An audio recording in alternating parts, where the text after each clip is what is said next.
માટે આનંદો ગુજરાતમાં આ વખતે ચોમાસું સારું રહેશે હવામાન નિષ્ણાંતોની આગાહી। ભલે માવઠા પર માવઠાનો મારો ખેડૂતોને લાગી રહ્યો હોય પરંતુ ધરતીપુત્રો ખુશખુશાલ થઈ જાય તેવા સમાચાર આવ્યા છે। આ વખતે ચોમાસું સારું રહી શકે છે તેવી આગાહી હવામાન નિષ્ણાંતોએ કરી છે। અંબાલાલ પટેલના કહેવા મુજબ ગ્લોબલ વોર્મિંગની અસર વિશ્વના હવામાન પર જોવા મળી રહી છે। ઋતુઓની પેટર્ન બદલાતી જોવા મળી રહી છે। જોઈએ તેવી ઠંડી ન પડવાને કારણે શિયાળુ પાક પર અસર પડી છે। સાથે એક પછી એક વેસ્ટર્ન ડિસ્ટર્બન્સને કારણે તાપમાનમાં સતત વધઘટ જોવા મળી રહી છે।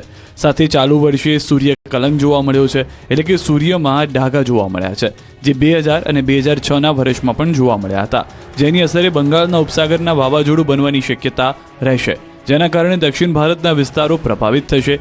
એક પછી એક લો પ્રેશર બનશે અને લો પ્રેશરના કારણે ગુજરાતમાં ચોમાસું સારું રહી શકે છે। ઋતુના અહેસાસ વચ્ચે ગરમી વધવાની આગાહી।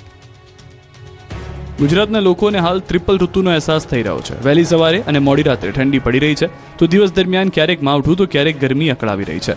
અમદાવાદ સહિતના શહેરોમાં તો ઉનાળો બેસી ગયો હોય તેવું લાગી રહ્યું છે। રાજ્યમાં સૌથી વધુ 34.3 ડિગ્રી તાપમાન ડીસામાં નોંધાયું। અમદાવાદનું મહત્તમ તાપમાન 34.2 ડિગ્રી નોંધાયું, તો સૌથી નીચું કેશોદમાં 13.5 ડિગ્રી તાપમાન નોંધાયું। ત્યારે હવામાન વિભાગે આગાહી કરી છે કે આગામી 24 કલાક બાદ મહત્તમ તાપમાનમાં 2 થી 3 ડિગ્રીનો વધારો થવાની શક્યતા છે। ઉત્તર ગુજરાત વિસ્તારમાં વેસ્ટર્ન ડિસ્ટર્બન્સ અને ટ્રફ સક્રિય બન્યા છે। આ સિસ્ટમ સક્રિય થવાને કારણે તાપમાનમાં વધારો થઈ રહ્યો છે, તો રાજ્યના કેટલાક વિસ્તારોમાં વાદળછાયું વાતાવરણ રહેશે। માવઠાની આગાહી વચ્ચે વલસાડનું વાતાવરણ બદલાતા ખેડૂતો ચિંતિત। એક તરફ ગુજરાતમાં 3 સિસ્ટમના કારણે માવઠાની આગાહી કરવામાં આવી છે, ત્યારે વલસાડ પંથકમાં સવારથી જ વાતાવરણમાં પલટો આવતા ખેડૂતોમાં ચિંતા પ્રસરી હતી। વલસાડ જિલ્લાના વાપી સહિત અનેક વિસ્તારમાં વહેલી સવારે ધુમ્મસનું સામ્રાજ્ય છવાયું।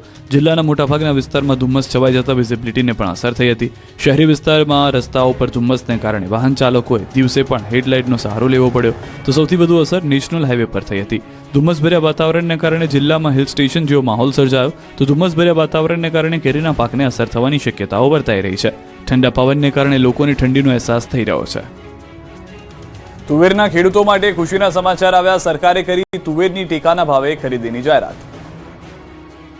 તુવેરની ખેતી કરતા ખેડૂતો માટે આનંદના સમાચાર આવ્યા છે। રાજ્ય સરકારે તુવેરની ખેતી કરતા ખેડૂતો માટે મહત્વની જાહેરાત કરી છે। વિધાનસભા સત્ર દરમિયાન મુખ્યમંત્રી ભૂપેન્દ્ર પટેલના અધ્યક્ષસ્થાને રાજ્ય મંત્રીમંડળની બેઠક મળી। આ બેઠકમાં આગામી તારીખ 23 ફેબ્રુઆરીથી રાજ્યભરમાં તુવેરની ટેકાના ભાવે ખરીદી શરૂ થશે તેવો નિર્ણય લેવાયો। આ અંગે માહિતી આપતા રાજ્ય સરકારના પ્રવક્તા જીતુ વાઘાણીએ કહ્યું કે 1600 રૂપિયામાં પ્રતિમણ અને 8000 પ્રતિ ક્વિન્ટલ ટેકાના ભાવે તુવેરની ખરીદી કરવામાં આવશે। રાજ્યના કુલ 1.33 લાખથી વધુ ખેડૂતોએ ટેકાના ભાવે તુવેરના વેચાણ માટે નોંધણી કરાવી છે। 130 ખરીદ કેન્દ્રો પરથી તુવેરની ખરીદી કરવામાં આવશે। એસએમએસથી ખરીદ માટેની અગાઉથી જાણ કરવામાં આવશે અને એસએમએસ મળ્યાથી ફાળવેલ ખરીદી કેન્દ્ર ખાતે ખેડૂતોએ જથ્થા સાથે ઉપસ્થિત રહેવાનું રહેશે।